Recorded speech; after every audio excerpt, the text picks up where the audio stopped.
দাদার অভিনয়টা মারাত্মক ছিল, তার জন্য একটা তালিয়া।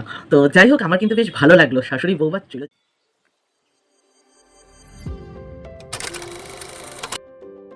বন্ধুরা, welcome back to my channel Mita Dasgupta ব্লগে সকলকে স্বাগত। আশা করি কাছে দূরে যে যেখান থেকে দেখছো সকলে ভালো আছো, সুস্থ আছো। আর হ্যাঁ, আমিও ভালো আছি, সুস্থ আছি তোমাদের আশীর্বাদে। আর অনেক দিন পরে ভিডিও নিয়ে আসছি, তোমরা জানি আমাকে খুব মিস করছো, কিন্তু সত্যি কথা বলতে না, ভিডিও এডিট করা হচ্ছে না, সময় পাচ্ছি না, শরীর মন কোনোটাই চলছে না। তো যাই হোক, সঙ্গে থাকো, একটা অন্যরকম ভিডিও নিশ্চয়ই থাম্বনেল দেখে বুঝে গেছো। তো চলো সঙ্গে থাকো। দেখ, মনিকা আই লাভ ইউ কথাটা কেন বললাম, তো গানটা ভালো করতে পারি না, তাই করলাম না। নিশ্চয়ই কী গানের কথা বলছি বুঝতে পেরে গেছো, আর কি বিষয় বলছি সেটা তো থাম্বনেল দেখে, টাইটেল দেখে বুঝেই গেছো। হ্যাঁ, এখন ওয়াইটিতে ঝড় উঠেছে। তবে এইটা লাভ ইউ বললাম এই কারণে, আমি কিন্তু সত্যি আমার এই বন্ধুকে আমি ভীষণ ভালোবাসতাম, এবং ওর অনেক কিছু দেখে কিন্তু ব্লগিংয়ে শেখার আছে। আমি তো নতুন, খুব বেশি দিনের নই, আমি কিন্তু ওকে ফলো করতাম, দেখতাম যে ভালো লাগে, ওর থেকে কাজ শিখতাম, কিভাবে বলতে হয়, কিভাবে শ্যুট করতে হয়, সবটা কিন্তু অনেক কিছু শেখার আছে ওর সব কিছুর মধ্যেই। তো সেই জন্য সত্যি আমি ওকে ভালোবাসতাম। এর আগেও অনেক কিছু ঝড় দেখেছি, কিন্তু সত্যি কথা বলতে আমার সেরকম কোনো দিন মনে হয়নি যে ওকে নিয়ে আমার ভিডিও করার মতো। তো আজকে কেন বলছি, আজকে খুব খারাপ লাগলো। তার কিছুদিন আগেই দোল গেছে, তখনও দেখা গেছে ননদ বৌদি মিলে দোল খেলা হচ্ছে, শ্যুট করা হচ্ছে। তাহলে নাটক এবার মনেই হচ্ছে। অনেকগুলো ছোট ছোট ছোট ছোট জিজ্ঞাসা মাথার ভেতর ঘুরপাক খাচ্ছে। আমার মতো তোমাদেরও কি করছে কমেন্টে জানি। আরেকটা জিনিসও বলি বন্ধুরা, আমার মাথায় এটা এলো, দেখো আমরাও তো হাউসওয়াইফ, আমরাও যখন ঘরে একটা এরকম ধরো কোনো সিচুয়েশান সবার বাড়িতেই হয়, টুকোটুকি, তো সেই অবস্থায় কাজ করছি, মন মেজাজ ঠিক নেই, তার মধ্যে হঠাৎ করে যখন ক্যামেরা অন হচ্ছে, এই যে যেমন আমি এখন তোমাদের সামনে এসেছি বলে আমি দেখো ওড়নাটা দিয়ে এসেছি, ঠিক আছে। নিশ্চয়ই সবসময় যখন ঘরে আমি কাজ করছি, প্লাস ওরকম একটা মানসিকতা, আমার নিশ্চয়ই ওড়নাটা থাকবে না, কিন্তু তাদের গায়ে কিন্তু ওড়না রয়েছে, এবং পরিপাটিভাবে কিন্তু ধরছে ব্যাপারগুলো। পরপর কয়েকদিন যে ঝড় উঠছে এবং ভিডিওগুলো মানে সামনে চলে আসছে, তাতে সত্যি কথা আমারও খুব খারাপ লাগছে যে এটা প্রথম দিনে সত্যিই নাটক, ভিউজের জন্য হতেই পারে, ঠিক আছে, কারণ সবাই তো ভিউজ চায় না, ইনকাম চায়, আর ওদের যেহেতু এই ওয়াইটির থেকেই ইনকাম সব কিছু।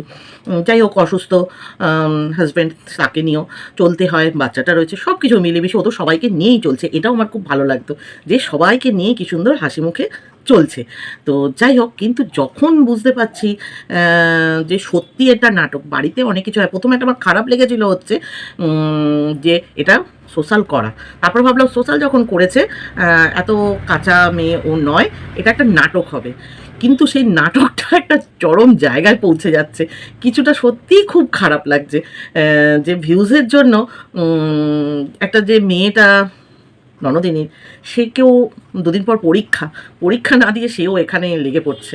আজকে ভিডিওটা দেখার পর সকালবেলা দাদার অভিনয়টা মারাত্মক ছিল, তার জন্য একটা তালিয়া। তো যাই হোক, আমার কিন্তু বেশ ভালো লাগলো শাশুড়ি বৌমা চুলোচুলি, এটাও দেখার দরকার আছে, শেখার দরকার আছে। যাই হোক, আমার শাশুড়ি মা বেঁচে নেই, তো যাই হোক, ভালো লাগছে, বেশ চালিয়ে যাও বন্ধু। নাটক, ভিউজ কামাও, ভিউজ দেখো, পয়সা সবারই দরকার আছে, কার না পয়সার দরকার আছে, তোমারও আছে, আমারও আছে, আমিও তাই জন্য এসে গেছি কথা বলতে তোমাদের সঙ্গে। তো যাই হোক বন্ধু, আমারও ভালো লাগছে, কিন্তু আর বেশি টেনে এটাকে একটা জল কালো করো না, কারণ কিন্তু এবার পুরোটাই মনে হচ্ছে নাটক। কারণ নইলে অনেকেই কিন্তু বলছে, শুনছেও, এবং আমিও জানি অন্য জায়গায় দ্বারস্থ হওয়া যেত, যেখানে বিচার পাওয়া যাবে। এরকম শুধু শুধু বলে ঝগড়াঝাটি করে ঘরে লাভ নেই। এবার জায়গাটাকে একটা এনে থিতি, বেশ তো কামাই হয়ে গেছে জানি, ঠিক আছে। আর বাড়ি হচ্ছে বন্ধুরা, বলো তো, অনেকগুলো প্রশ্ন না আমার মাথার মধ্যে ঘোরাফেরা করছে, জানি তোমাদেরও করবে আমার শোনার পর। যে একটা হচ্ছে যে ঝগড়াঝাটি যদি কোনো বাড়িতে হয়, পাড়া প্রতিবেশী আছে, আর যেই তো ও ভিডিও করে সবাই জানে, আর ওকে দেখেও, তো সেই সব পাড়া প্রতিবেশীরা কেন চুপ করে আছে? নিশ্চয়ই দেখছে, কমেন্টে নিশ্চয়ই বলবে, জানি না এখন সেটা ও ডিলিট করছে কিনা। যাই হোক, কেউ যদি আমার ভিডিওটাও দেখে থাকো কমেন্টে বলো। তারপর আরেকটা হচ্ছে, বাচ্চাটার স্কুল আছে, স্কুল তো নিশ্চয়ই কামাই হবে না, স্কুলটাও তো যেতে হবে। তাহলে এইসব ঝগড়াঝাটির মধ্যে যার মাথা ঠিক নেই, ঘর খুঁজতে যাচ্ছে, বাড়ি ভাড়া নিতে যাচ্ছে, বাড়ি ছেড়ে চলে যাবে এরকম একটা প্ল্যান হচ্ছে, তো সেই বাচ্চাটার টাইমে টাইমে স্কুল, হোম টাস্ক, টিফিন এগুলোও নিশ্চয়ই করতে হচ্ছে। সেগুলো কখন কোথায় দেখতে পাচ্ছি না।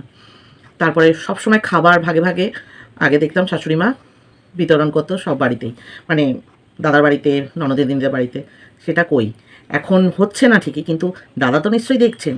তো যখন দেখছে যে আমার মা ভাই এরা খাচ্ছে না, খাওয়া দাওয়া ঠিক মতো হচ্ছে না, মন মেজাজ ঠিক নেই, রান্নাবান্না হচ্ছে না, তাহলে তারা কেন খাবার পাঠাচ্ছে না? ঠিক বলছি তো? বড়দের কথা নয় ছেড়ে দিলাম, মায়ের বয়স হয়েছে, এত ওষুধ খান, ওনার জন্য তো নিশ্চয়ই আরেক ছেলে খাবার পাঠাবে। বাড়িতে একটা পোষ্য রয়েছে, সে অবলা জীব, তার জন্য তো পাঠাতে পারে যখন দেখছে এখানে হাঁড়ি চলছে না। বাচ্চাটা রয়েছে, তাদের জন্য অন্তত খাবার পাঠাতে পারে, তাই তো? কিন্তু সিং ভর্তি বাসন দেখা গেছে, কিন্তু এর থেকে কিন্তু প্রমাণ হচ্ছে যে এটা নাটক, শুধু জায়গা মতো ক্যামেরা অন হচ্ছে আর সামনে ঝগড়া হচ্ছে। আর ভিডিওটা ভালো লাগলে অবশ্যই চ্যানেলটা সাবস্ক্রাইব করে নিও, আর একটু লাইক করে কমেন্ট করে যেও, এমনি পালিয়ে যেও না কিন্তু কেউ দেখে, ঠিক আছে? আর একটু শেয়ার করে দাও, যাতে শেয়ার করলে ভিডিওটা ওই পাড়ায় গিয়ে যেতে পারে, ওই পাড়ার মানুষজন দেখলে একটু কমেন্ট করতে পারে, তাহলেও কিন্তু সত্যিটা উঠে আসবে। তো চলো আজকের মতো টাটা, দেখা হবে আবার একটা নতুন ভিডিওর সঙ্গে। ততক্ষণ সকলে ভালো থেকো, সুস্থ থেকো, বাই।